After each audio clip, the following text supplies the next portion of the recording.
Welcome to Class A People. Thank you. I thought I'd talk about how we first met, first and foremost. Yeah, of course. So, Nicole and I, we met at a fellowship meeting. I came to a new meeting in Cheltenham. I was bringing a newcomer.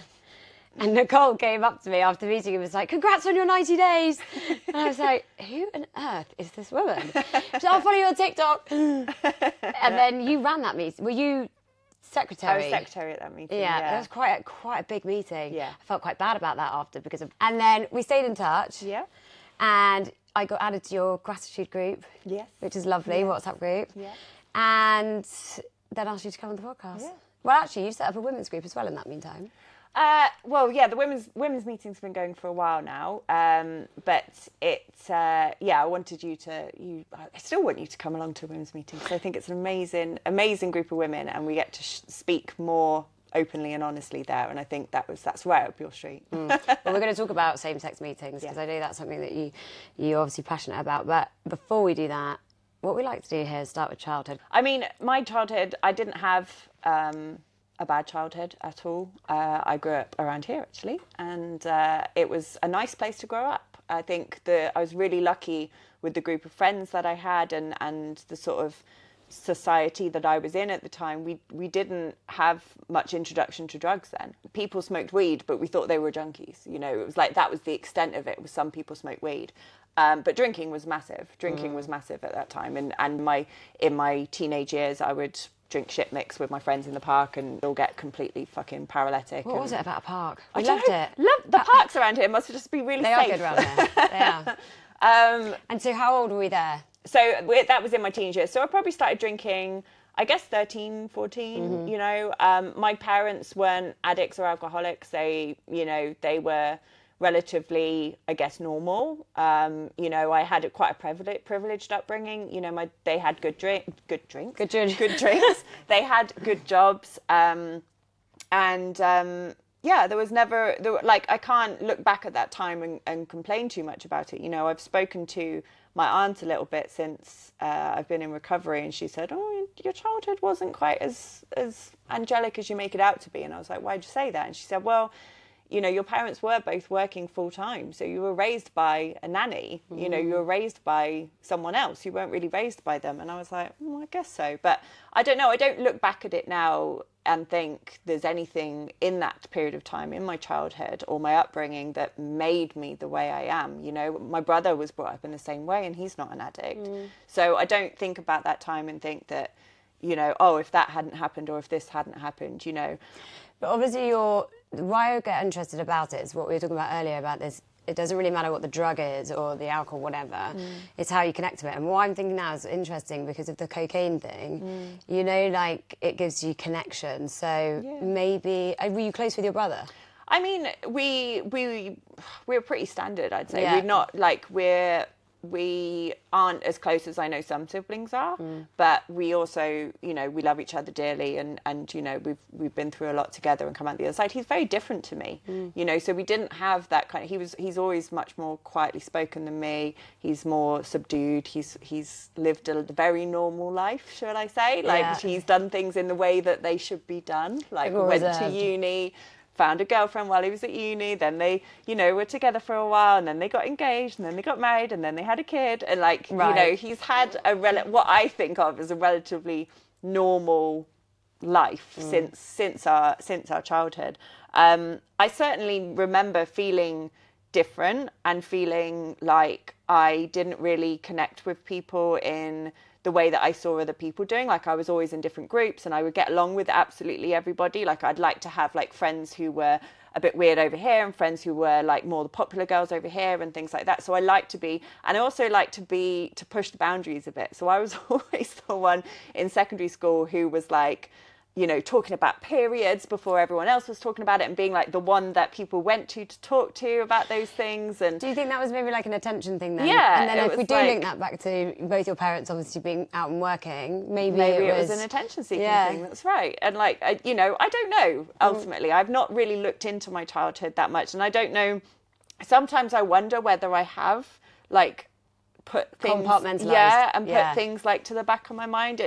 I understand that my recovery is a journey, and that there's maybe going to be things that come up that I haven't dealt with yet. And I think that certainly happened over the last couple of years. Things that I didn't realise were there to uncover have come forward. But I guess childhood for me still seems to be like that thing that isn't, it's a bit disconnected from everything. And I'm sure there's things that have happened. You know, I know for sure that my mental health, when I was in my teenage years, my mental health suffered and has done ever since. You know, I've had anxiety since I was a teenager, and that was all surrounding, you know, my parents broke up when I was 11, which I guess at the time was the most dramatic thing that happened. And I certainly, you know, had this resentment towards my dad for a long time because I saw my mum crying, and I blamed my dad for that. You know, I didn't really know what was going on. When you're 11, you don't really understand the intricacies of like grown-up relationships. Now I look at it as an adult and I think, well, he was miserable. Why would he stay around? Like, you know, I can see it from an adult perspective. I'm like, I see people breaking up all the time and actually feel like you don't stay together for the sake of the children, because if they know you're miserable, that's what they're going to think a relationship is. So, and it was never like that. You know, my mum was amazing, and you know, she was a fantastic mum. She never badmouthed my dad or anything like that. Like she never wanted us to be separate from my dad. But I, in my young teenage mind, was like blaming him for a lot of like what was going on. It's also just a wonderful excuse to kind of be able to play them against each other and be a bit naughty. Do you know what I mean? Yeah, I mean, and that's it. And I did. I went off the rails as a teenager. In a lot of ways, you know, and I was rebelling a lot. And I remember in primary school, I was like goody two shoes, and I was teacher's pet. They were like, we're going to have no issues with her. But no, in my teenage years, you know, I drank as I saw it, like my friends. Like, you know, we would drink in the park, and you know, we'd all get rowdy, but I loved being the one that hosted the parties as well. Like, so I would have this like bedroom, this attic room in my house, and that was my bedroom, and I'd have these massive parties, and you could hear the music from like miles around, and it was just like, I like being the party girl, the one that people were like, yeah, she throws a good party. She, you know, again, attention seeking, but it's like that. And control, I think. Yeah, and that affirmation that I'm worth something because I'm the one that throws the best parties. And you know, and they were, and that was kind of like a weird way of like making friends and keeping friends, was being that one that was almost invaluable to the party scene. Yeah, when you set the tone for that at that age, that you become known for that. Absolutely. And that's it. And so when my mum died, I was 17, and she passed away from breast cancer, and you know, she'd had it for 6 years, and it eventually, you know, took over and went to her bones and her brain, and she passed away. And I was at that age where I was 17, I was old enough to live on my own, but I wasn't old. My brother was 14 at the time, and I wasn't old enough to be his guardian.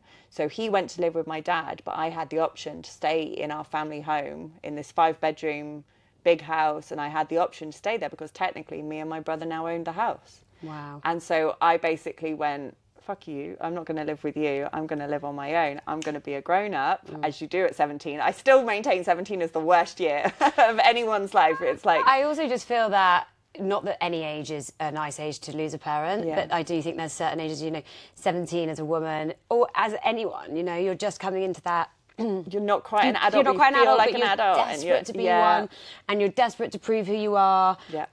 You know, and sex and things like this. You've got all these sort of things going on in the background, boys, and you're desperate to not be a child anymore. Yeah. So you probably took that and ran with it. Very much so. So I kind of, and it was self-will. It was complete self-will. It was like, I can do this on my own. I can do whatever. And I remember, my dad's going to hate me for saying this, but I remember a time when I was living in that house and the boiler broke, and I called my dad and was like, no, the boiler's broken, come and fix it, please. And he came over and he looked at it and he went, yeah, you've got a problem there. Good luck. Yeah. And buggered off. And I remember at the time being like, it was like, you're an adult. You wanted to be an adult. This is the repercussion of your choice to go and be an adult. It's like, oh, okay.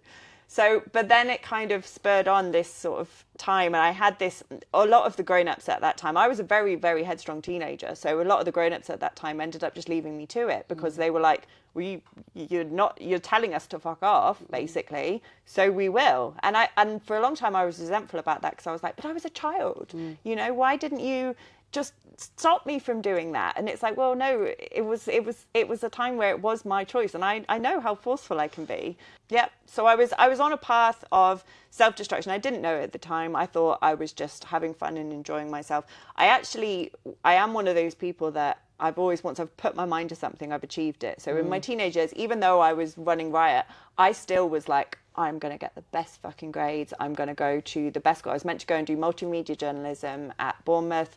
And it was a course that was like, had 200 applicants and only 50 people got the places or whatever. And I got a place. And I was like, so I got in to the uni. I got the grades to get in. I didn't get the grades I wanted though.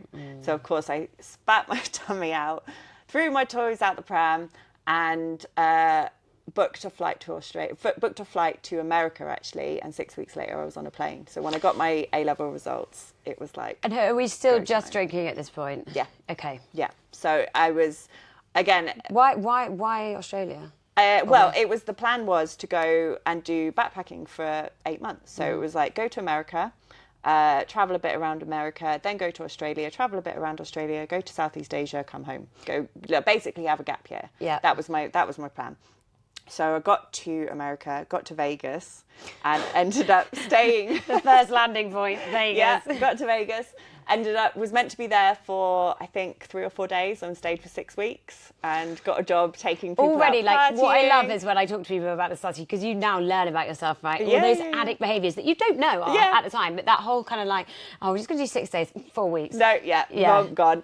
And it was amazing. I'm not going to lie, it was amazing. I had a great time there. You go on your own? I was on my own. So, and this is the thing as well. It's like, what I now know is I was doing a Geographical, right? I was running away from it all the problems in the UK, like all the overwhelm from losing my mum and all that. It was like, I'm going to do a Geographical. I didn't know, but I'm going to go over there and find everything myself. will be fine. Yeah, all that shit.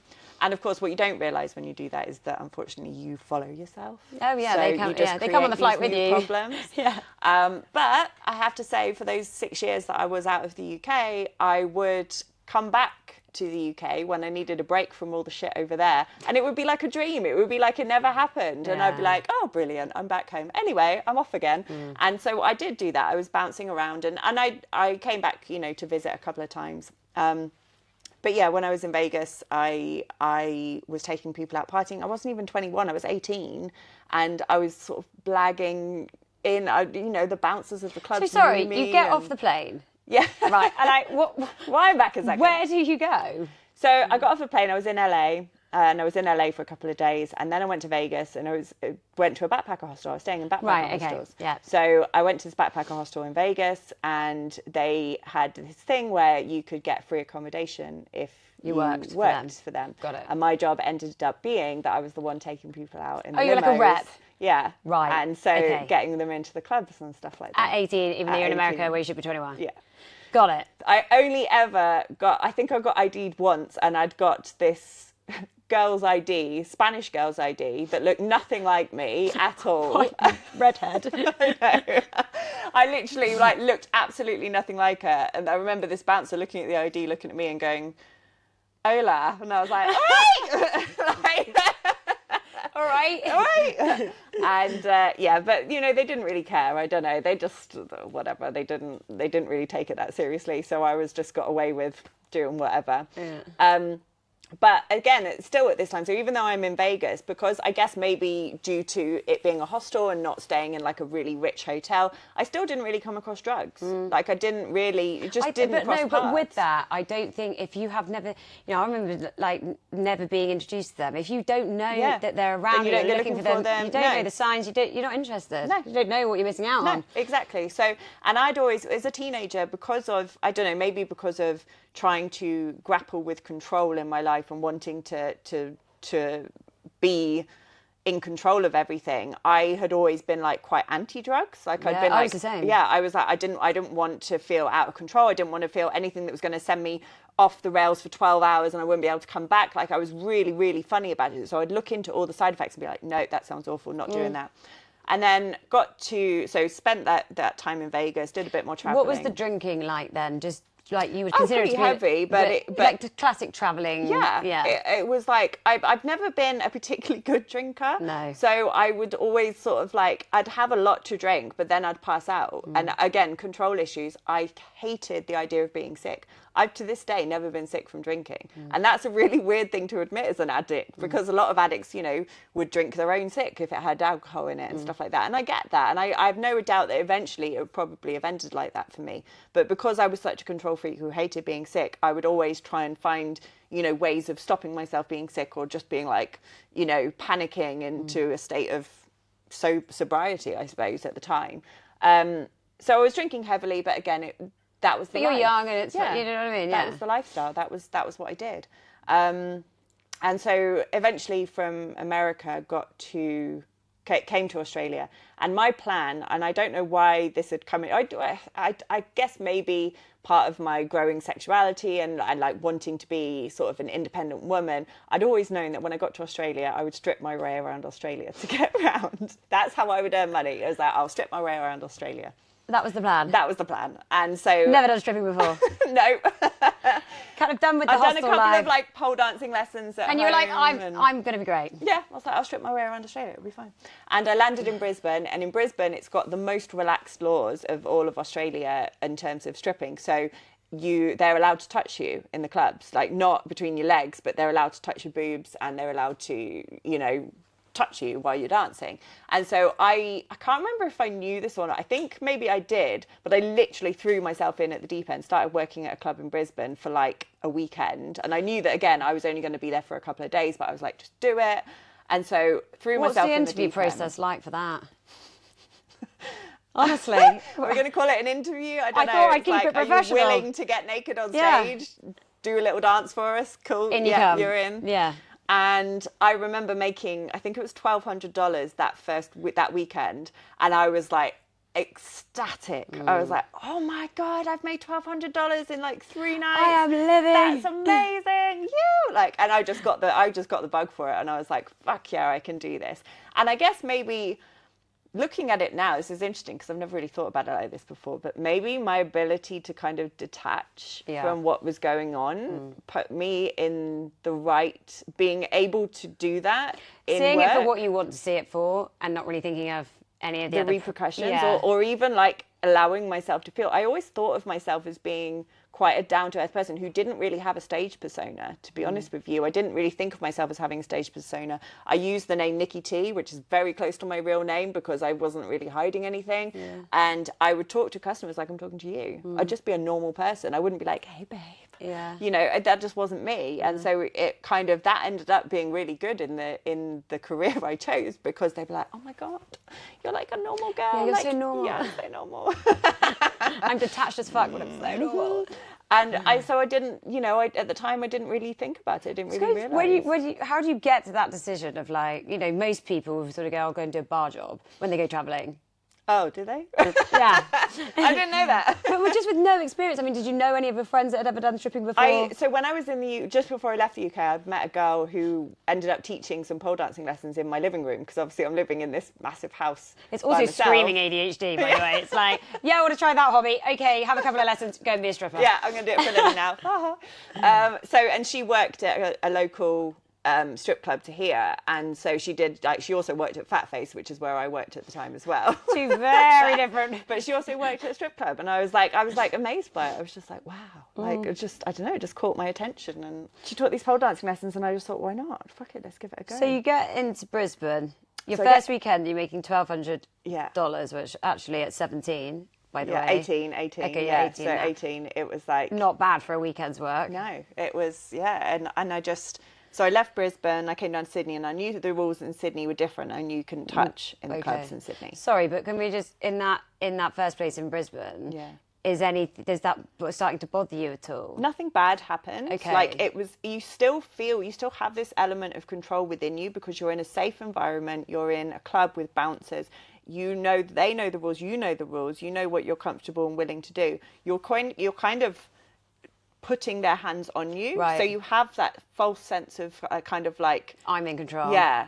And that false sense of like security that it's okay because I'm allowing it to happen. You have that consent element to it, I suppose. What I look back on now about that time, I was so broken up to that point because of all the things that had happened in my teenage years, and just where my head was at, I suppose, that I couldn't really consent to it because it wasn't a thing. But that wasn't the worst thing that ever happened in that time. You know, there's a lot of stuff that happened after that that genuinely wasn't I didn't consent to, and it was sexual abuse, and it was, you know, but it's at that time, I suppose that touching. Hindsight's a wonderful thing, Yeah, right? at Like that time, when you're in it, you don't feel, No. you know, and you look back, especially when you get sober, and you start sort of joining up some of the dots. But also, like, that is also just part of growing up. Yeah. You know, like, you just don't, you know, you get wiser with age. It usually. was like, I was like, you're just touching my boobs and I'm getting money for it. It doesn't, what does that matter? Like, quite a young mindset though, isn't it? And of course, because you're only 18. But when you're 18, you think you're... So I got to Sydney. And the rules are different. And touching isn't allowed. And I'm like, brilliant, because I'll still be making money, and it's, you know, it's literally going to be piss easy. It's just going to be so easy to do. And so I start working in Sydney, and I got working in a club, and enjoyed it and loved it. And, you know, You're making friends. Yeah, made some friends, you know, just started making a life for myself there. But what is the lifestyle? So it's like, get up, you know, how many times a week are you there? Obviously, your work schedule is nighttime only, I presume. Yeah, so I think it's hard for me to actually recall, like, those first few months. Like, I don't really have very many actual memories of stuff. But by the time I got into it and everything, I'd decided that I wanted to stay in Sydney. So I got a working holiday visa. So I was like, right, so I'm at least going to be in Sydney for a year. That was like where the next stage of this whole 8-month plan turned into a year. Okay, so now I'm spending a year in Sydney and doing a working holiday visa. And essentially, I would work half the time and earn twice the money. This is what you said. And I work for half the time and earn twice the money of someone doing a full-time job. So I'd work 20 hours a week, but be making double the amount that someone would be making. You're kind of starting to, like, condone it to yourself. Do you know what I mean? Yeah, because I'd be like, this is so easy. Like, and it was working at night, brilliant. Drinking on the job, brilliant. And whilst I was in Sydney, that was when I was first introduced to Coke, because a lot of the customers would be like, do you want a line? In a private show, they'd be like, do you want a line? I'd be like, no. And then eventually I'd be like, so this cocaine business, what's this about then? And so I started looking into it, and it was like, no, it doesn't last for very long. And it helps you to drink like more, you've got more control, more energy, helps you to work later at night. You won't get as tired, blah blah blah. So you won't get as drunk, you won't get as sloppy. I was like, okay. I don't remember the first time I tried it. But before long, it was like, perfect. Brilliant. This goes so well with this life that I'm living. And so it's like I'd created this life that cocaine just beautifully slot into as part of living this wonderful life that I've made for myself. A wonderful life. But, you know, this party life, this life that I had at the time. And, you know, because even though it is so expensive in Sydney, it was $300 a gram, people... And everyone and their fucking dog did it there. Do you know what I mean? It was so normal. It wasn't just, as I saw it, you know, crackheads or junkies or anything. It was just like the businessmen. And glamorised, right? Because it's like rich men coming in. Yeah. You know, and also offering it to you. Yeah. And it was free. Yeah. And I remember, like, for a good period of time, it was wonderful because I'd get it for free. Every single person, the only time I'd use it is because people would be bringing it into the club and they'd be offering it to me in shows, and I'd be almost paid to use it, you know? So not only was I getting it for free, but as well, like tip money, you know, you'll have a line instead, things like that. Or they'd give me a note and I'd roll it up, do the line, and then pocket the note. Yeah. And like, that's just how it was. And it was just this amazing euphoric feeling of money and drugs and drink and just sexuality and like all these things that I thought were part of who I am. You know, being a big drinker, being a big party girl was part of who I am. Yeah, it's just dressing up your whole character to another level. And so it all became part of it. And then I don't know. And you get sleep in the day. So, I mean, it's like the most fitting sort of drug for that job. And I'd never been like a daytime person. And it's quite funny actually thinking about living in Sydney, and people would say to me, what are the best beaches to go to? I'm like, I don't know. I don't know if I could tell you the best strip club. Yeah. It was like, I literally went to the beach, God knows, 10 times, maybe even less. In 8 years. In 6 years. 6 years. Mad. So I don't know. It just wasn't. I wasn't there for what people think you go there for. It was the lifestyle and the partying, and Yeah, so I don't know at what point it happened, but it got to a point where I'd do like, I'd work in the clubs, but I'd also do topless waitressing. So topless waitressing, you get paid $100 an hour, and you would go to bucks parties, which are stag do's. And I think you just said that in Australia. Bucks parties? Well, you say words, I remember there was a word when I came back that I just couldn't get data. So, but I wouldn't say data, I'd say data for like the longest time. And you do, Everyone's you spend that long Nicole, there. you're not in Australia anymore. And so if someone has me talking about Australia, sometimes I'll go back into the accent. You're good at it. But yeah, so I would go to the bucks parties, and I would, you get hired for 3 hours, say, and while you were there, you could choose to charge them more for dances or whatever, and then charge them more again. So you'd make a lot of money. Are And you you'd also ever be given a lot doing of coke. anything outside of No, dancing? so this is something that I think I like to talk about, because for me personally, and this might not be the case for other girls, but for me personally, there was always quite a big, fat, chunky line between stripping and prostitution. Yes. And it was a line that I didn't cross, that I would have physical sex was my personal life. Yeah. And work was stripping and taking my clothes off, and sometimes having people grab my boobs and whatever. But there was always quite a big line in between it for me. Yeah. And I know that some girls go from stripping to sex or porn or whatever, but for me, it was just never a thing. I always felt like I made enough money that I didn't need to do that. So why would I, you know? And I had no hatred for the girls that did. Something that annoyed me sometimes was when girls would say they were strippers, but then go and do extras. And I'm like, just be a prostitute. Like, it just didn't make any sense to me. Like, you can make a lot more money as a prostitute. Like, just go and do it. But, you know, that's my story. That's where it was for me. And I just never felt the need to... Did you ever struggle with things like the guilt if you knew there was a married man? I thought we were doing a service. And not just a service to the man, but a service to the woman. Yeah. He could be out there cheating on her and ruining other lives, but he's not. He's having an honest transaction with me. We're having a good conversation about his problems with his wife. And it's like therapy with a bit of tits on top. I honestly had that. I had a big ego, and I genuinely thought that I was doing good. And maybe for some people I did, I don't know. But it was, I never thought of myself as being, and maybe oh God, there's a lot of realizations today.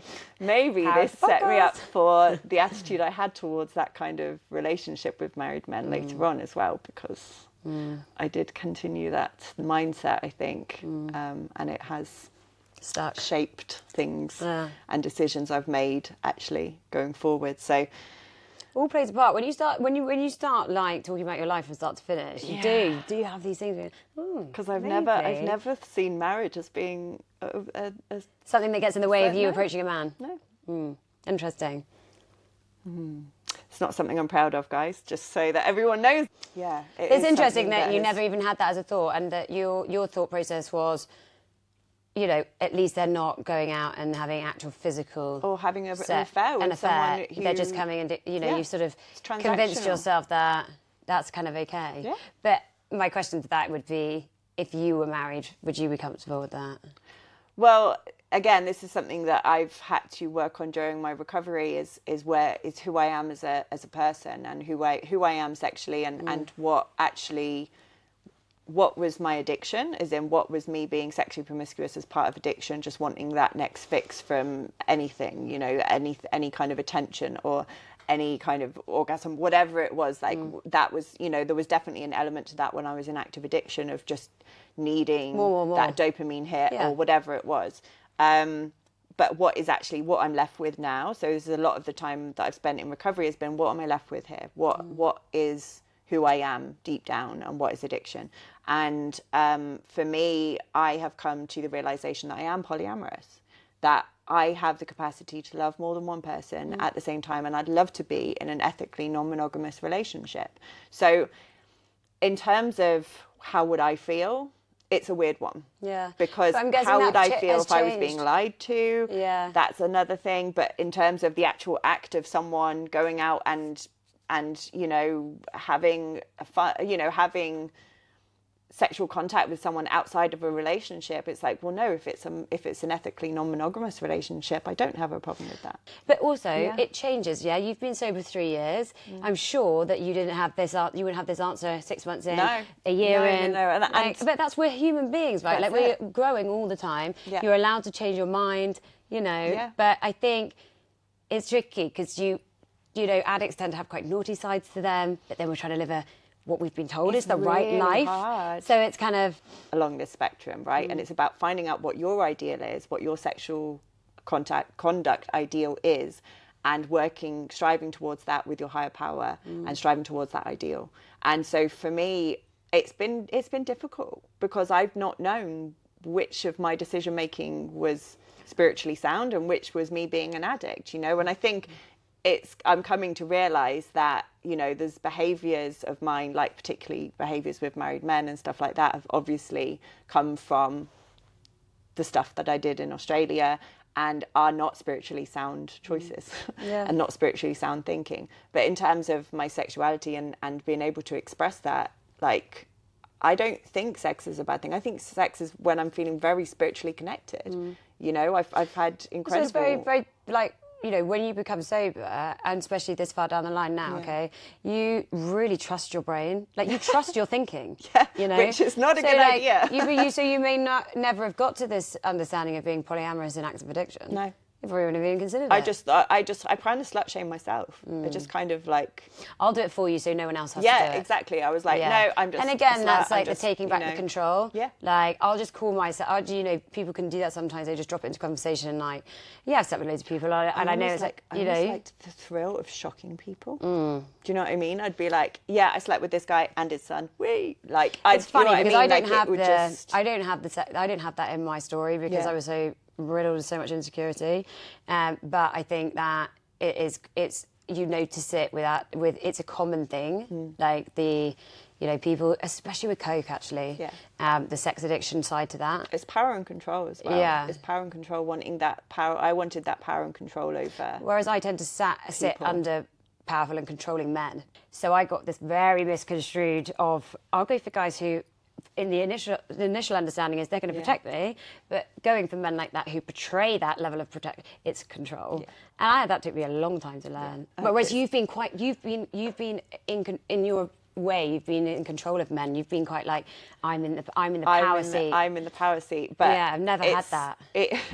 There's obviously the quite popular conception that all strippers have daddy issues, and I can say that is pretty true. Like that is I mean, it is, and it's quite a blasé way of saying it, but it's essentially a dysfunction with your relationship to men. And that I have that. I know I have that. You know, with my dad leaving when he did, and then my reaction to it being that I'm going to completely block him out of my life and not have him in my life and not understanding him as a person. We're very different people. And in your head at that age, when they got divorced, you were said, you know, your understanding was that he'd hurt your mum. Yeah. So again, that will have come into like, fuck all men, or you know, whatever you want to, however you want to put it. But that dysfunction has, I think, coloured a lot of choices that I've made in life. And even to this day, like, I struggle with being a feminist, but knowing that I don't hate men. Like, I don't hate men. I've got... men are some of my best friends, you know, but at the same time, having a real fire in my belly for about predatory behavior and hating on people who pick on vulnerable women, you know, and who can smell vulnerable women out and take advantage of them. And I've always had this real fierce determination to protect people in that position. And I think I've almost lived my life fighting against that. So as much as I've put myself in positions to be hurt by men, you know, and when I was stripping, it was putting myself in many dangerous situations, actually, with very dangerous men. I almost had this illusion that I was still in control, that I was still the one. I still had that power over those men because you're paying me. You know, you're paying me to be here. And if I don't want to be here, I don't have to fucking be here. Do you blame yourself for some of those situations because of the job you were doing? I don't think I ever consciously did because of that illusion. Because of that illusion of it being like, But you're paying me. You're paying me. I'm in control here, and I would be But did like. that all fall down at some point, like until something went wrong? Because it does sound like you're speaking from quite personal experience of this whole. You know when it fell down, and this is a really weird thing to admit. Last year, it was only last year, and it was when Russell Brand allegations came out, I thought, oh shit. And not because I was very connected to him or his story or his book or his recovery in any way, but I had sponsees that were, and I was very aware of the fact that they were probably going to suffer from this coming out about him, someone that they looked up to in recovery, right? Yeah. And I remember I was like, I'm gonna watch the documentary, so that I know how to support them, so that I can support my sponsees in this. I started watching the documentary and I started shaking. And I was like, what is going on? And I couldn't work out what was going on. And my partner at the time was looking at me and he's going, you okay? And I was like, yeah, no, I have to watch this. I have to watch this because I need to support the girls. I need to support the women. And eventually he said, can we turn it off? Because you're not okay. And I had absolutely, I'm getting like a bit shaky thinking about it now. I had absolutely no idea what the fuck was going on. Like a visceral reaction. Literal, an actual physical reaction to what I was watching. Okay. Yeah. Take a breath. And it wasn't until he spoke to me about it after. He goes, is there something you need to tell me? And I didn't know what to say. I was like, it was as if he was expecting me to come out with this big event that had happened, this one singular event that had happened, that something massive had happened to me. And what I realised was that it wasn't a big event that had happened to me. I had been sexually abused in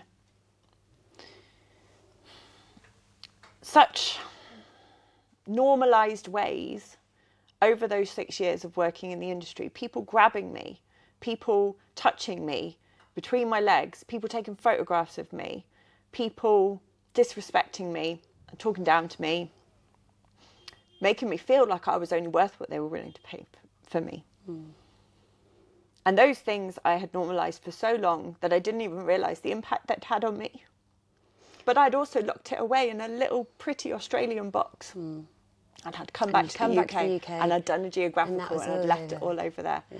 And I'd come into recovery when I came into recovery.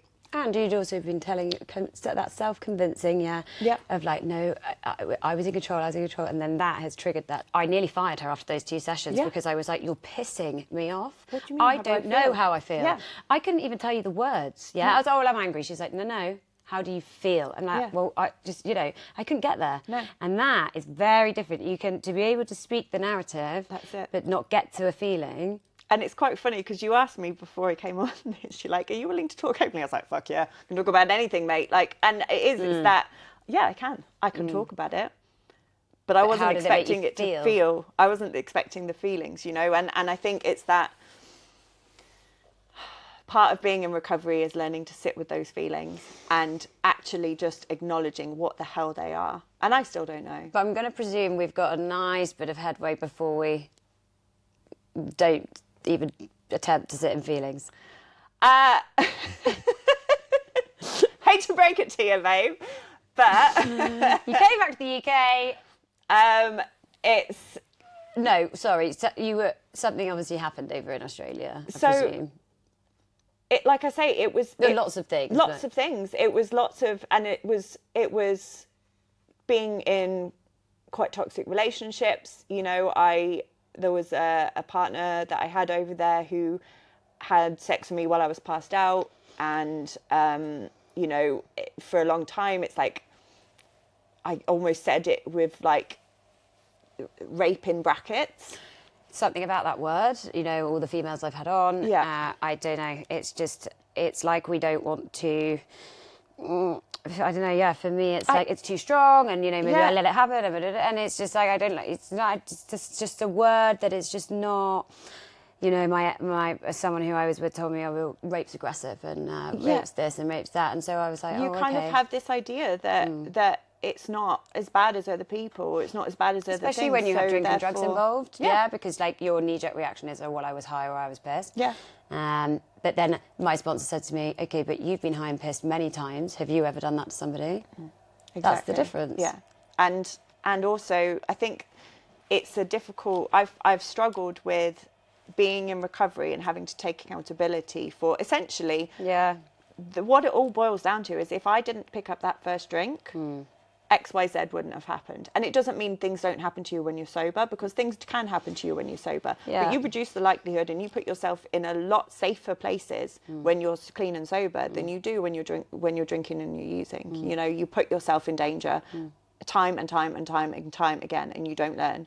You keep putting yourself out there, and that's what I did essentially. As I put myself in a position to be harmed. Would I have done it clean and sober? I used to be in awe of people who would rock up to work when I was a stripper and not drink. I'm like, how do you do this job without drinking? Like, in my mind, they all went hand in hand. And I don't know if I'd have been in a different place in my life. I don't know, you know, I can't look at it and go, oh, if that hadn't have happened, or if that hadn't happened, or if I hadn't put that first drink in me then. But I know now that I'm in recovery that a lot of the things that happened in my life wouldn't have happened in the same way had I not picked up that first drink. And that's what I have to remember today, is the fact that in terms of taking accountability, I can't blame myself for the things other people did, for other people's behaviour, what their choices, what they chose to do to me, how they behaved, you know, and including things that happened to me today. You know, I can't take accountability for the way that people choose to behave, but I have to take accountability for my choices in this, and the decisions that I've made that have put me in those positions. And that has happened to me this year, and I've been clean and sober, and have put myself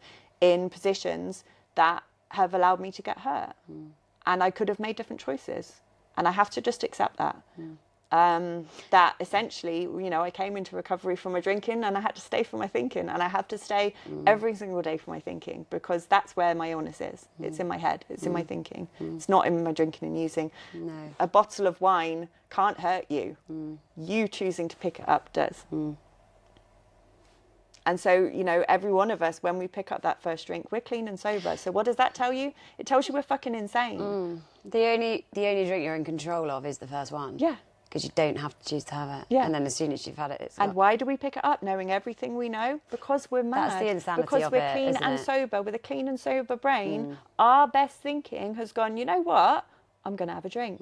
After all of the time. Let me take this issue that I don't want to deal with, and just times it by 100 by picking up a drink and a drug. Yeah, because temporarily, maybe, sometimes, occasionally. Oh, at the start, it's going to solve it. It will feel a little bit easier. Yeah, ease and comfort. But the carnage and the destruction that we cause to our lives afterwards. And then you think, but how many times have you hated yourself for doing drugs and drinking and gone straight back to it, thinking it's going to be different? Yeah. Believing it's going to be different. Yeah. And this is what we call them muggles, don't we? We call them muggles. Normal people out there who don't suffer from addiction or alcoholism, they look at us and go, why the fuck would you do it again? Yeah. Why would you do this? What the hell is wrong with you? And it's because our thinking is insane. Yeah. We have an allergy of the body that gets started as soon as we pick up that first drink, and we have an illness of the mind that stops us from being able to stop ourselves picking up that first drink. Do you know the only time where I've been able to see that is being sober? Yeah. I talk about it all the time, but it was so fascinating to me when I moved back home with my parents. Someone like my mum's been sober for 7 years, but my dad is I mean, the example of a muggle. I mean, to us, he will open a bottle of. He will have it with a curry on a Friday night. He will have a glass, maybe a splash more, if he can be asked to get off the sofa, to go and get it out the fridge. Yeah. Yeah? And I think that even people who maybe, this big word addict that people are quite scared of, I think that even if that is a true example of somebody who is just not phased. They don't drink on feelings. They have it for a pure pleasure.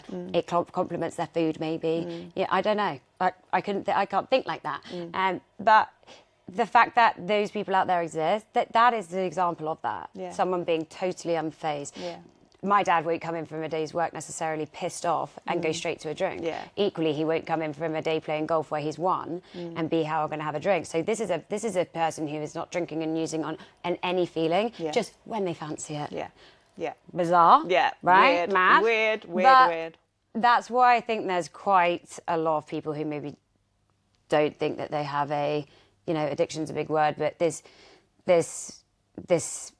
go-to kind of that going to get me out of jail free card of the ease and comfort of a drink, whether you have 45 drinks, whether you have one drink. It's just the fact that your go-to reaction from your brain is yeah. to have the drink because it's going to Yeah. make you feel better. Yeah, yeah, it's changing the way we feel. We just want something to change the way we feel. And looking back on that now, I'm in recovery. You know, it makes so much sense. Everything that happened, I couldn't cope with everything that happened. My brain shut it off, and I just wanted an instant fix to change the way I felt. And that's what started in teenage years, and it developed into adulthood. And I put myself in more and more situations that I needed to change the way I felt about. So therefore, I drank more and I used more and all the rest of it. And eventually, you know, my time in Australia came to quite an abrupt end when I found out I was pregnant with my daughter.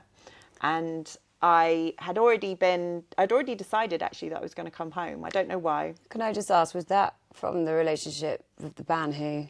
Nope. Okay. Nope, that was from a guy, sorry Dad, who I met on Tinder, who was a male escort. And I thought it was a brilliant idea for us to get together and to... we weren't. Well, in your head, surely you're like, stripper male, escort, perfect. Yeah, and he's going to understand my line of understanding. He's going to understand my line of work. Yeah, we had that understanding between us, and I don't think either of us intended on making a baby, but it was that what the first time happened. situation kind of thing? Yeah, I'd never been pregnant before. I'd been off the pill for 4 years and had a lot of unprotected sex. Sorry, Dad. And I'm not even going to send this to you. I can't let me hear this.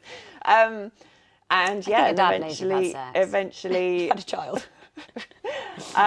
Eventually it led to me getting pregnant with my daughter, and it was strange that it happened when it happened, because I think if it had happened at a time where I was really in the thick of everything and really enjoying that lifestyle, I don't know what I would have done.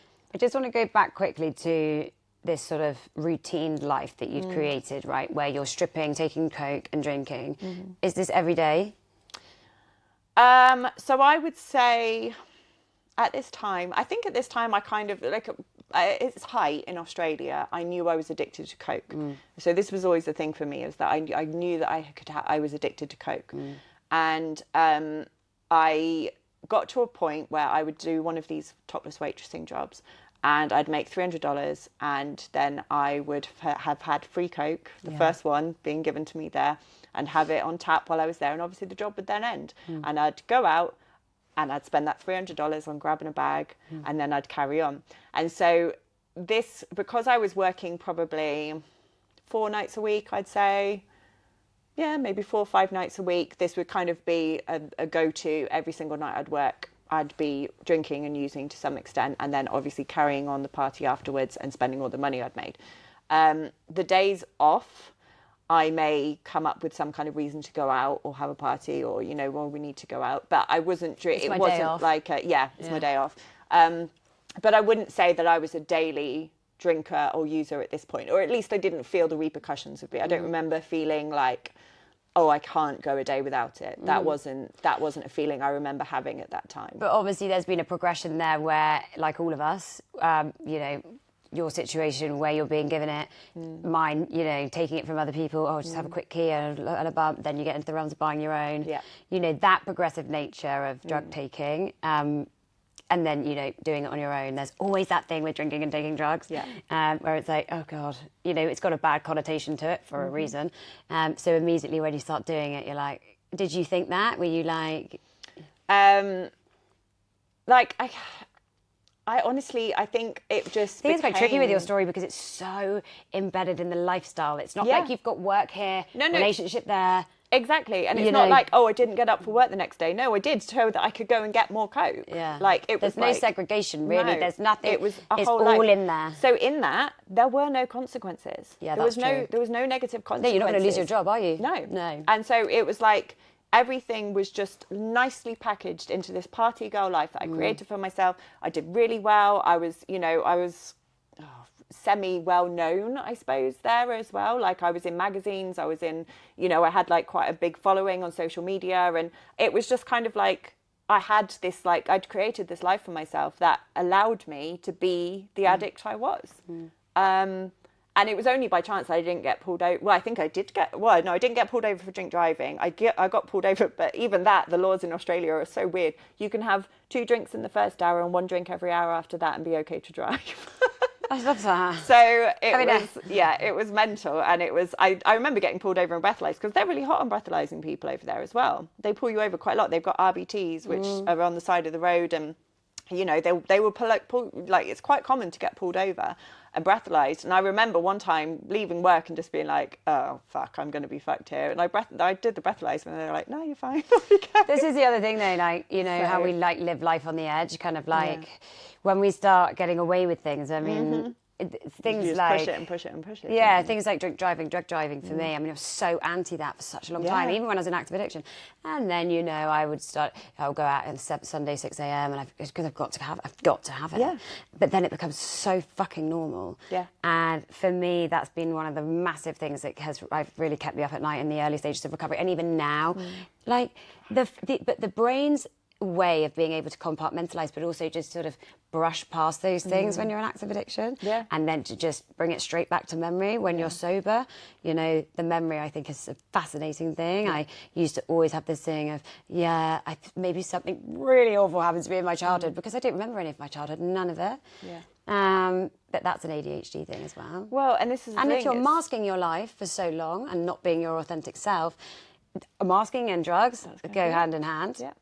And then when you realise who you are, it's quite, I used to say to people would talk about getting into blackout, and I was like, I can't remember any times going into blackout from drinking, mainly because you were on coke. I was on coke as well. But then I realised I've blacked out entire years, man. Yes. Like Same. I don't remember entire giant periods of time. Yeah. So as much as I can't remember a time where I've woken up the next day and been like, or what did I do last night? What the hell did I do? I have no recollection of it. Like my brain is blocked out fucking most of my adult life, I think. And it's really those weird. do come back when you get sober. And I don't think, from what I've heard from old timers, you kind of have to do the amount you've done drunk and in addiction is the amount you've got to do sober before you've got to recreate the same time frame of memories before they've all filtered out, kind of, you know, because you like, I could be, you know, I'm 7 months now, and like, you know, we could get that complacency at the 3 pink, all the things we talk about, and then I sit in a meeting and bam. Yeah. Do you remember when you did this? My brain. Yeah. No, but now I do. Thank you. Yeah. And then your memories, you know, they do start to come back. Yeah. In abundance. Scary. But yeah, so So Australia was pretty wild, really, you know, if you think about it. Yeah. When you think back on it. But how we love to glamorise it as being a good fun time. Yeah. And I'm sure there will be more stuff that comes up, as you say, like that I'll remember times that, you know, more specific times, and that my brain will come back with. But at the moment, it's just. Was there a big sort of specific blow as to the reason why you did a Geographical back to the UK? No, I just remember waking up one day and I'd come to the end of after my working holiday.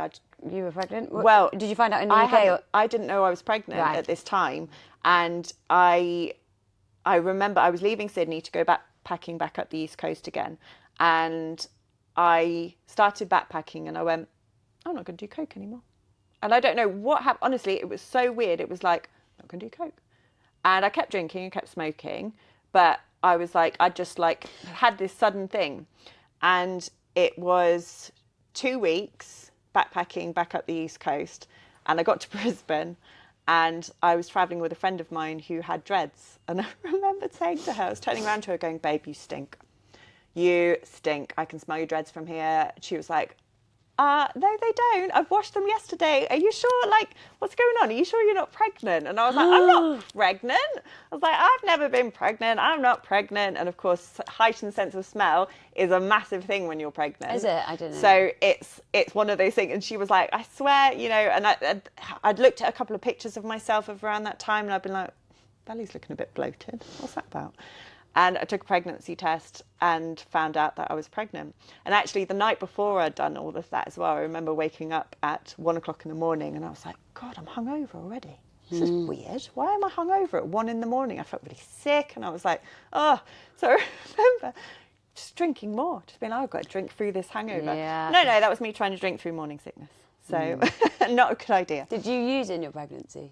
So it turns out I didn't, Yeah. because my body had taken over at that point. Again, it's amazing how powerful your body Yeah. is, especially when you're pregnant. And from that day that I found out I was pregnant, I didn't have another drink, and I stopped smoking cold turkey as And well. my mum was the same as me. It was like my body took over, right? And it was like, this isn't about you anymore, mate. This is about you keeping this child alive. This is not your body anymore. You are just a vessel for And this you child. decided that you're going to have the child. Well, I when I first peed on the stick, I was like, can't do this. By the time I left the stall, I was like, yeah, I'm going to do it. And I'd always said to myself that I wouldn't get an abortion, just personal choice. I completely believe in freedom to choose. But for me, I just always had that feeling. I was like, I just wasn't going to do it. And so it was kind of like, well, this is happening. This is happening. And This the is guy? obviously meant to be happening. We obviously hadn't been together. It'd just been a fling thing. So I didn't tell him I was pregnant until I got back to the UK, at which point he said, I will push you downstairs if you don't get an abortion. And Oh, wow. yeah, he was not a nice man. Did he stay in Australia? He thankfully did not act on his threats of coming over to the UK. Yeah, so managed to keep him away. So that your daughter's never met her dad? Nope. Neither of them have any contact with their, Wow. well, we call it the men who help mummy make them. Oh. So they are 100% my children, and yeah, it's actually been lovely, to be honest, not having to worry about co-parenting with a narcissist or Someone that wants to push you downstairs. yeah, someone that wants to push me downstairs. So, but yeah, so my body took over, and after I had my daughter back in the UK, I had that whole thing, you know, of, oh, I can't wait for that first glass of wine, you know, and all pate and brie and, you know, all the things that you can't have during pregnancy. And so I did. I had a lovely glass of wine, and was like, I've had 9 months off, you know, I'm fine. I can have a glass of wine. And I did for a week or so. And then I started having a bit more than that. And then I started having a bit more. But then after 5 months, I found out I was pregnant with my son. So the whole thing started again. And my body took over, and I stopped drinking. With someone else? Someone else, yeah. Okay. So I stopped drinking, and my body took over again. And again, This convincing of... well, by the end of this, after I'd had my son, I was like, I've done 18 months. There's no chance I can be an addict. No way in hell I can be an addict. I've just done 18 months. Addicts can't go a day, can they? That was my understanding of addiction. Yeah. That was my understanding, was if you can't go a day without a drink, therefore then you're an alcoholic. That's what I thought, straight out. Same. And so I, at this point, was convinced. Can't be. I had an addiction to cocaine back in the day, but I don't even know any dealers I've got in the children UK. now. Yeah. I've got children now. I'm a mother. Yeah. And So I'm in even the though UK. 9 months before I'd been stripping in Sydney doing copious amounts of cocaine and drinking, I'm like, well, I'm back in the UK now, and I've got a baby, and I'm a single mum, and I'm on benefits, and I'm holier than thou. yeah, and I'm changed. Why I thought I could make that transition without any hiccups, I don't know, but I thought I could. You gave it a shot. No, I gave it a go, didn't I? And so, of course, now I have So now you've responsibility. got 2 children. That's a Yes. big lifestyle change in itself. Yeah. And you've got no help because no coping strategies, no so money. baby number 2's dad He situation. was on a marriage holiday. So he was married, left his wife, got me pregnant, and went back to his wife again. Lovely. So, yeah. Classy. Yeah. Yeah, nice. So again, also haven't had any contact with him. And to be And he's honest, not interested? no, I don't think so. I don't think he believes me that my son is his child. Right. I know because I didn't have sex. With anyone else? And yeah, literally got pregnant with my daughter, didn't have sex again for 17 months or whatever, and got pregnant with my son. So I'm no Pretty doubt sure. in my mind, Pretty unless sure. he's Jesus, which he's not. He's a great kid, but he's not quite Jesus level.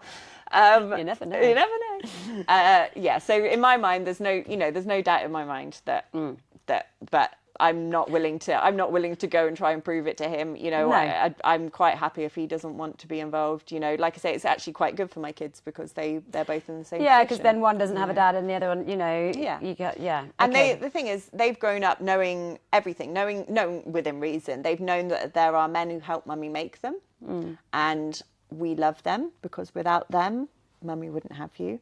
But they've never questioned not having a dad. It's funny though, like They've what you not grow up with, bothered. what you know. Yeah. You know, you Then you you can't don't miss really, something you you don't really don't have. question it. Yeah. Okay, so then we've convinced ourselves that, you know, that was then, this is now. Yeah.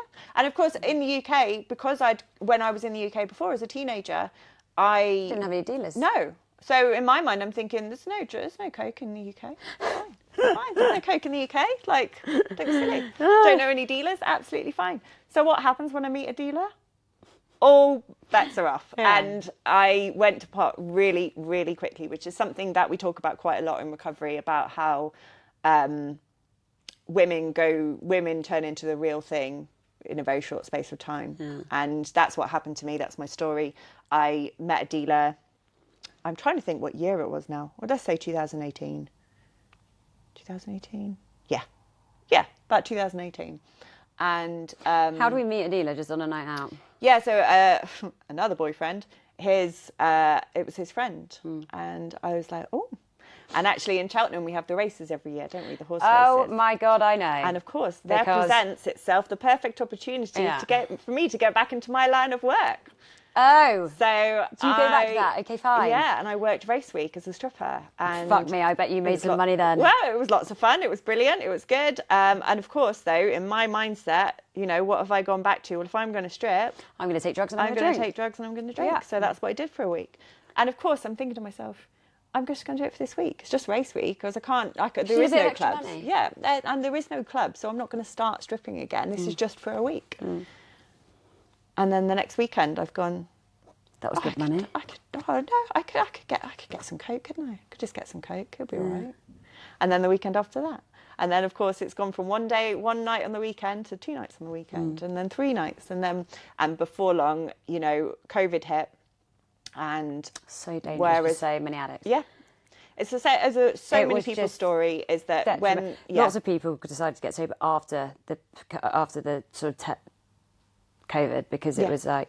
It highlighted their addiction so much worse. You give an addict freedom of like no job or working from home or, you know, you can sit in your house all day. Yeah. Fuck yeah, I want to do that. Yeah, and that's what I did. And I remember at the start of COVID, I'd said to myself, because they said it was only going to be 2 weeks, didn't they, initially, that lockdown was going to be 2 weeks. And they said to me, I said to myself, well, I'm not going to drink for this 2 weeks. I'm not going to do it for the 2 weeks. Within a couple of days, I was seeing all over social media, do whatever you need to do to get through.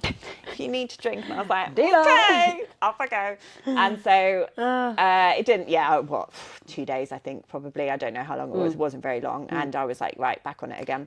But, you know, was doing the addict thing of not wanting them to think I was an addict. So buying you rotate them. Yeah, rotate them so that they don't think you're an addict.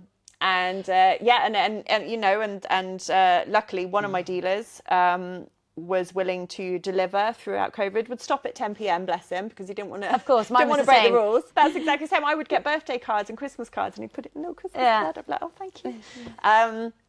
Anyway, so I did a kind of, you know, all bets were off then. I was drinking on house party every night with like random strangers from across the world that you make friends with, and they're all drinking and using as well. And now I have to ask, obviously 2 children in the mix now. Yeah. So did you do that sort of thing of, you know, where you're trying to tell yourself that it's okay because you've put them to bed and then you're going to do your time, mummy time? Yeah. And I deserved it. Yeah. After, can you 2 imagine? kids during COVID. I didn't see another adult for 14 weeks, I think it was, other than the delivery driver and the lady in... Do you know what it is about Coke as well, though? Do you know what it is about Coke as well, though? Like, you trust yourself weirdly more on it. Like... Or I remember being asked, like, what's the plan if something happens during the night? And I was like, what do you mean? What do you mean? I'll be fine. Yeah. What? Yeah. Like, who asked you that? Like, social services did. I don't know. Let's say about 9 months before I actually got clean and sober. So my sobriety date, my cleanliness date, my birth date for my recovery is the 1st of January 2022. And that's a nice sober date. It's lovely, isn't it? And it's like, and this is, I'm not going to lie to you, it has actually been one of the things that has kept me sober sometimes. Because I'm like, I don't want it to be like the 16th of October or something weird like that. I want it to be the 1st of January. It's like me with my thing. I'm like, I did my first line at 20 and I did my last at 30. It's like 10 years in, done. But anything outside, I'm like, 'cause if I start again now, it's going to have to just be another 10 years. Well, and this is the thing, this is our ADHD brain trying to make things nice and neat and pretty. And then I always say, when I get to 70, I'll just pop back in. Yeah. Who gives a fuck? Day at a time. No, you won't. Day But at a no, so it was probably about 9 months before that I'd really realised, like I'd fully accepted that I was an alcoholic and an addict, and I was in the madness, and I was like, I'd got to the point where I would wake up to take the children to school, go back home, lie on the sofa, go to sleep, order McDonald's, eat crap, go to sleep, wake up, set an alarm, wake up at 2:30, pick the kids up from school, come back home, grab bottles of wine, start drinking as soon as I got in from school, rinse and repeat, stay up till 4 a.m, get a couple hours sleep, blah, blah, blah. So you didn't have an issue with stopping then, but is that probably just because you had the children? So, as in, I could never stop once I started, like literally. Okay, so I think it was because the difference with this time, like obviously from when I was in Australia, the difference coming back to the UK, obviously COVID, you just get into this cycle of doing it constantly and all the rest of it.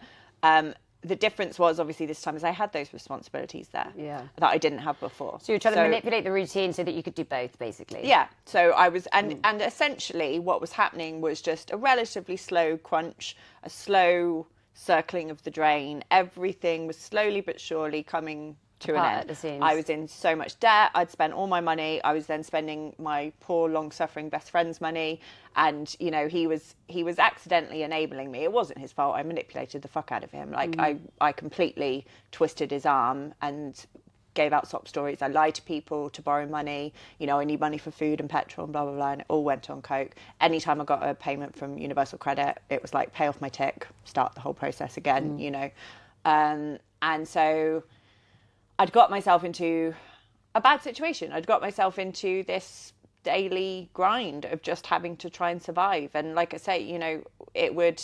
Everything piles up, doesn't it? Yeah, and it was becoming... Spiraling. Well, it totally took control of me. It did. I had no power of choice in it anymore whatsoever. The element of control, it's interesting you talk about like whether I was able to stop. The element of control for me, and this was something that got me into trouble quite a few times, was I would always leave myself a little bit in the bag for the next day, thinking that'll be enough for the next day. So I wouldn't have that feeling of when the fuck am I going to get some more. So even if it was like the tiniest amount left in the bottom of the bag, I'd leave it for the next day. Of course, as soon as I had that the next day, boom, you're off and you have to get more. You can't just have that little bit that's left. And so I think for me, there was an element of control in it and trying to control it, trying to grasp at any kind of semblance of control I could, whilst it was completely consuming me and ruining my life. When you say about the debt stuff, I get asked that question quite a lot on social media. How is that kind of working? Is it getting drugs on tick? So I got into debt because I was at uni. So I managed to actually go to uni at 27. I was a mature student. And for the first 2 years, we were going in. So even though I was drinking and using, we were going in. I was managing to function quite well and not let it interfere with my studying or anything like that. The third year, we were in lockdown. So I didn't go into uni. My mental health deteriorated so badly during that time, I didn't feel able to go and see anyone either. Like I was completely consumed with fear and anxiety and just not wanting to leave the house. Even though technically I suppose I could have done to go to uni in whatever rules there were at the time. My drinking and using amped up, and so my mental health got worse, and so I couldn't leave the house, and so, you know, so I only just passed my degree by the skin of my teeth. But one thing that getting a degree as a mature student, especially a mature student with children, gives you is money. Lots of grants, lots of loans. And so I was basically living off of that and spending an awful lot of it on drink and drugs. Yeah. And so by the time my degree ended, I went, fuck, where's my fucking money going to come from? So I ended up doing ending up going for a master's and did purely so you could get the grant. Yeah. So did about a term of it and went, nah, fuck it. But of course didn't tell them, so I kept getting the money through. So I'm now in a lot of student debt. I'm still glad I've got my degree, but I'm in a lot of student debt and for that, and also for the university, because I was paid the money for my master's by one income source, and was meant to be paying it to the university, but wasn't, just kept it for myself and spent it on drugs.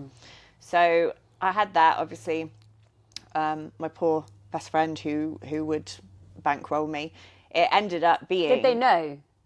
That I was drinking and using. Yeah. So he is a muggle. Yeah. And so I would say to him, let's get a bag, let's get some drinks and get a bag. And he'd be like, oh, okay. And so he'd come over with 2 bottles of wine for me and money for Coke. He would have 1 beer, maybe. He'd have 1 line and go, oh, that's enough for me. Stop. Honestly. Stop. Honestly. The drink thing I can get, right, to a degree, maybe. The one line. He would have 1 line. I'm not even shitting you.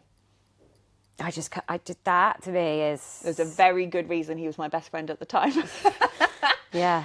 But there's more reasons now. He's a wonderful guy, and I did manipulate him an awful lot. On the amends list. I have made an amends to him. And bless his heart, he's still very much part of our family and very close to us. Anyway, so, about 9 months before, I realised I had a problem, proper problem, real problem that I couldn't think my way out of or talk my way out of. And I could see that there was no way out. It was spiralling, it was no way out. And so I decided to go to the local drug and alcohol service. And I think in my mind at the time, I thought it was going to be a bit like fellowship, where you could go and you could tell them everything that was going on, and it would all be nice and private and within that meeting, and everyone would give you a clap and a hug, and you'd be on your way again. But it wasn't. I told them my entire story. I told them how much I was drinking, ADHD how much I was using. I went blah, blah, blah, blah. Yeah, but you just, Complete verbal diarrhea. The first thing they said back to me was, okay, so we're going to have to call social services. Panic. And I went, no, forget I ever existed. No, you can't do that. Nope. And they went, we can't do that. And I screamed at down the phone at them. I hung up on them. They called me back. I hung up on them. I was in full panic mode because I was like, you can't take my children off me. They're going to take my children off me, blah, blah, blah. What actually happened was that social services were incredibly understanding with me. And whilst they didn't have the help that I needed, essentially, which was recovery, they provided me with a lot of support in terms of allowing me to get my shit together, allowing me that time to get my shit together. So there was about 6 months that social services were involved in our life. Slowly, they were closing in and saying, okay. When you say involved in your life, as in making visits to the house? Making visits to the house. I was, again, being honest with them by this point. I was like, yeah, this is what I'm drinking and using. All they really said to me was, where are you keeping the drugs? And I was like, oh, up there in the cupboard in the kitchen. And they were like, okay, well, make sure the children can't get to the drugs. And wow, they were actually quite understanding. And I think because there wasn't any abuse, there was neglect, which is a horrible word for me to have read in the social services report, but there was neglect in the sense that I just wasn't able to care for my children as much as I should have been. But another thing they said was that our bond was so incredibly close that the children weren't impacted on an emotional level by this. It was more of a practicality side of things. Did that take you by surprise? Like when you was your immediate reaction? Because my immediate, not having children and not knowing anything about that, would be that they would immediately take them off you. Well, yeah, that's what I thought was going to happen. Yeah. And I was genuinely concerned by that. And they were like, no. And it was more of a process. There was a process to it. And I think it was probably it's a case by case situation as well. If there's. I guess because I was seeking help. Yeah.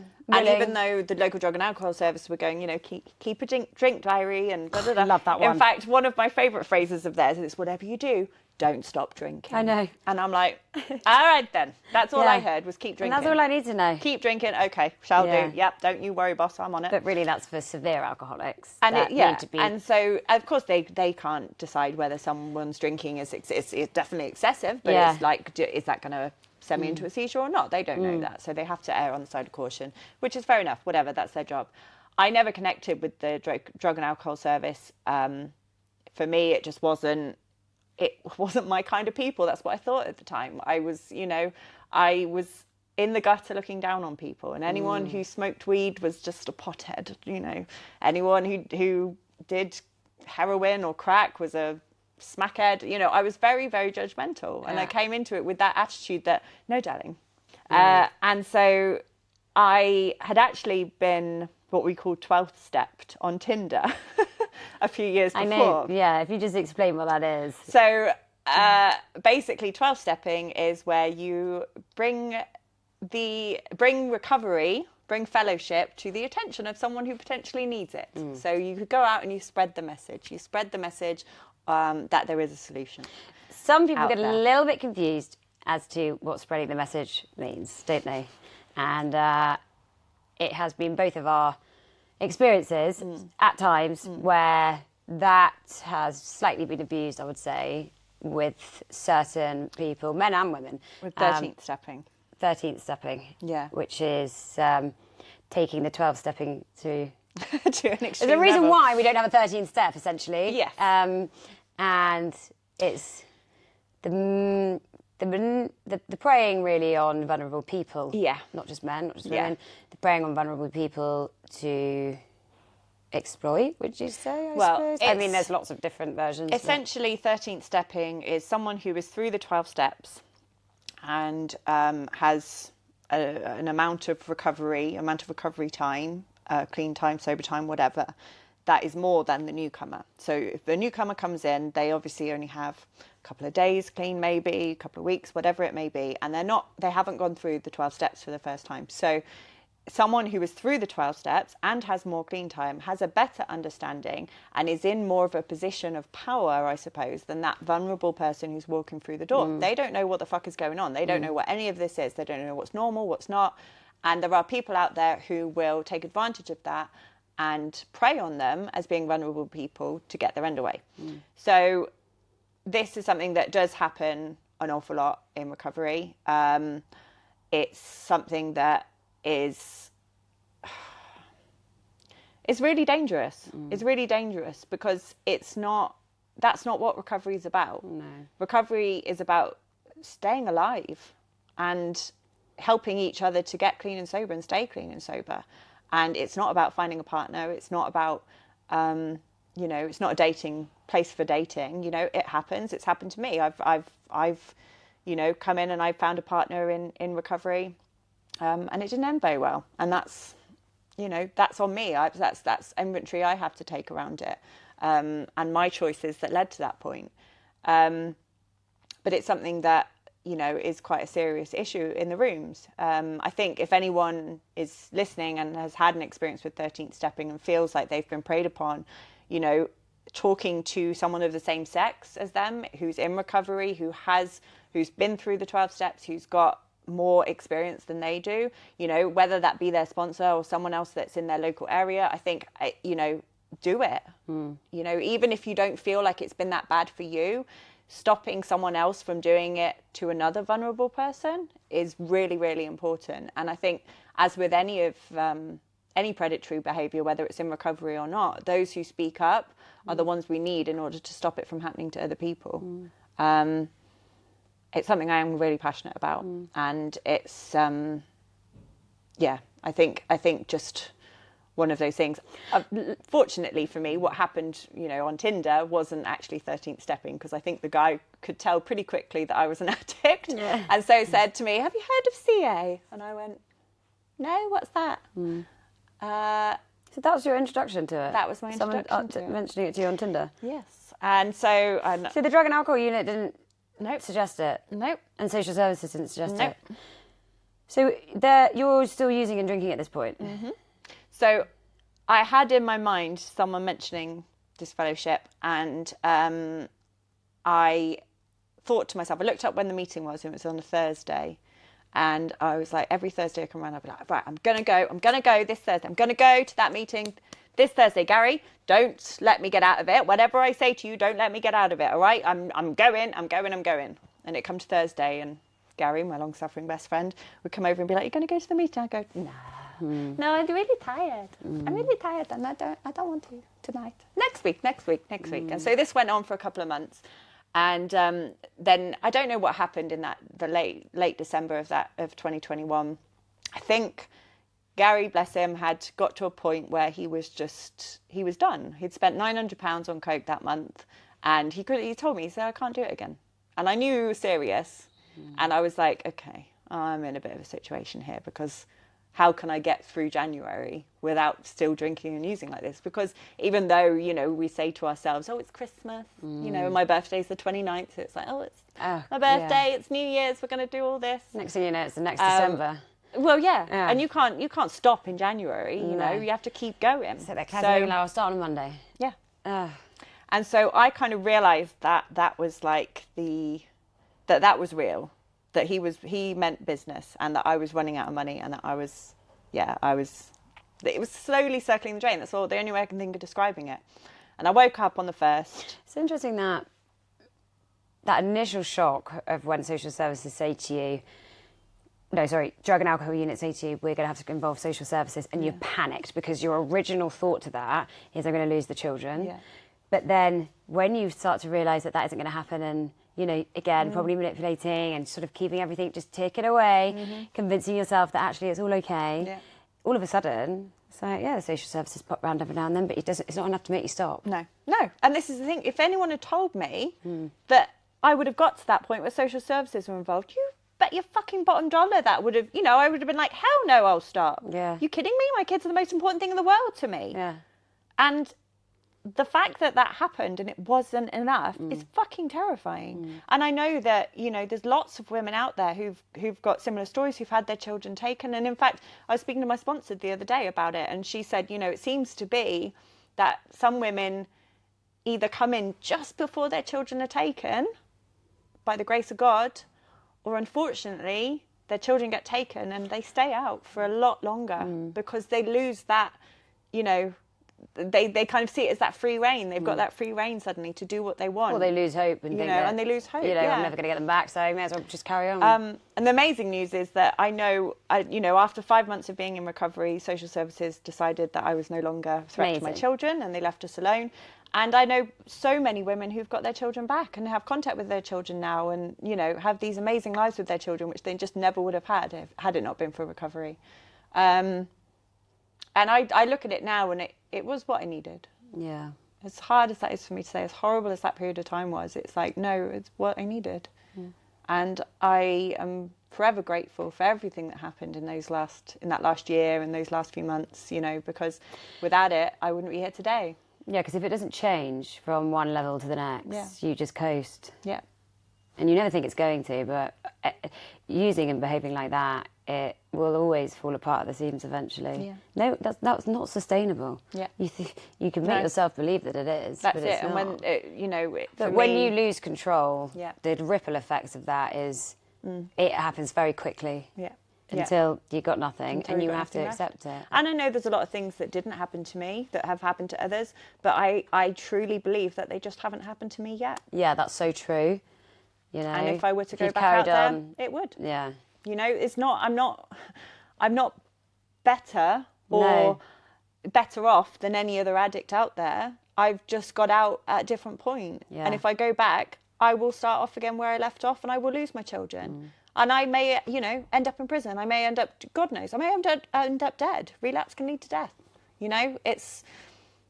That is all a very real reality for me. And I know that. And I can't forget that, because if I do, it's dangerous. It's really fucking dangerous to think that you're any better than anybody else just because you haven't got there yet.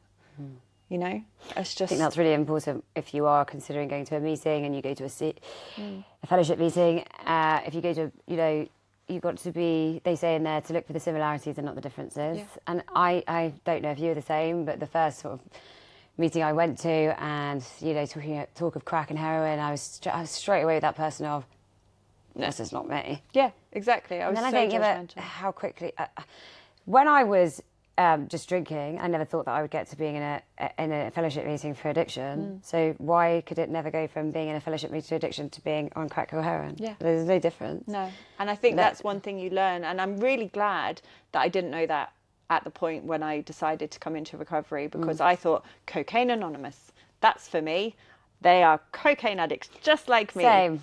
And it turns out that, it doesn't matter which fellowship meeting you go to, you can connect with everybody and anybody in there, because we all suffer from the same illness. We all suffer from addiction. And whatever our drug of choice is, it really has very little to do with recovery. We come in for our drinking, we stay for our thinking. Our thinking is fucked. And that's why we come in. The other thing I learned recently is, which I think is mad, is how an addict reacts to their first drink and first drug compared to somebody else. We've all had those friends that you're sat partying with, but they'll, I don't know, leave half a bag and say, I'll save that for next weekend. Sorry. Excuse me? Or they can get up and leave and say, I'm going to go home now.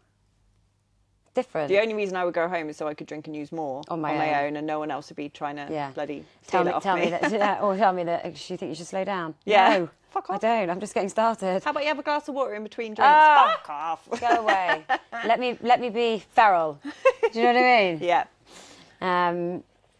And you have been clean and sober now for 2 years and just over 10 months. coming up to 3. Coming up to 3 years. Not that one we can day at a promise time, ourselves one that. day at a time. Yeah. One day at a time. And you are a fellowship member. That's your thing. That's how you've stayed sober. yeah. Yes, it is. 12-step fellowship saved my life. I'm part of 2 fellowships. I could be part of all of them, to be honest with you. I can be addicted to anything. I'm sure I can. Going through the 12 steps was something that I never knew I always needed. You know, I'd always been searching for something to make me feel better. And, you know, I've always been quite spiritual as a person, like thinking I'm quite spiritual, like love a bit of Buddha, like, you know, just always been interested in that side of things. But I had a real resentment against Christianity and religion. I had real resentment towards it. And I believed that I was never going to be good enough. I was never going to be holy enough or pure enough to be part of a religion. And so for me, you know, coming in the doors of fellowships and hearing the word God, I was like, oh, you know, I started with online meetings, actually. And online meetings saved my life because I was in a position when I came in that I was the biggest I'd ever been. I was the most disgusting I'd ever felt. I was the sickest I'd ever been. You know, I was just everything about me, I hated. And so online meetings were wonderful because it meant that I could literally just go on and have my camera off, or if I had to have my camera on, I could just be like, poke my head around and not have anyone see me. And that's what I needed for the first couple of weeks, you know, and I met some amazing women on there. I met my first sponsor on there, and, you know, it saved my life to do it that way. And when I finally got up the courage to go to a face-to-face meeting, you know, I was away. The rest is history, I guess. But, you know, coming in and hearing the word God was icky. It was like, gave me that, oh, I don't know about this, you know. But I had the courage and I had the bravery to ask. In that very first meeting, I said, can someone please tell me what all this God stuff's about? Because I don't know how I feel about it. And the response was, it is a God of your own understanding. It's not a religious God. It can be whatever concept of a higher power. It could be the people in the room. Yeah. Whatever concept of a higher power, the most important thing is that it's not you. There is a power greater than you. That's it. And I went, oh, thank God for that. Literally. So, yeah. And that was what I needed, you know, that's what I needed to open my mind, to be willing to believe that a power greater than myself could restore me to sanity. And, you know, I still couldn't tell you. In fact, I know less now. I know that you don't want to hear this and where you're at in your recovery, but I know less now at almost 3 years than I did when I first came in. I still don't know. And that's okay because I don't have to know. I don't have to understand it. Because it's something is greater than you. You don't understand it, but you, as a human being living on planet Earth, you're desperate to work out what it is. But it's actually you're never going to. You have to have faith that whatever it is will look after you if you put your faith in them, and you don't act on self-will. And that's the thing. As addicts and alcoholics, we act in self-will. We're selfish to the core. But then you think when I was running the show, look where that got me. Yeah. My best thinking got me here. I don't want to run the show. No. And who am I to say that my will is better than God's? Like, look where it got me. I'm so grateful to be a member of the fellowships today.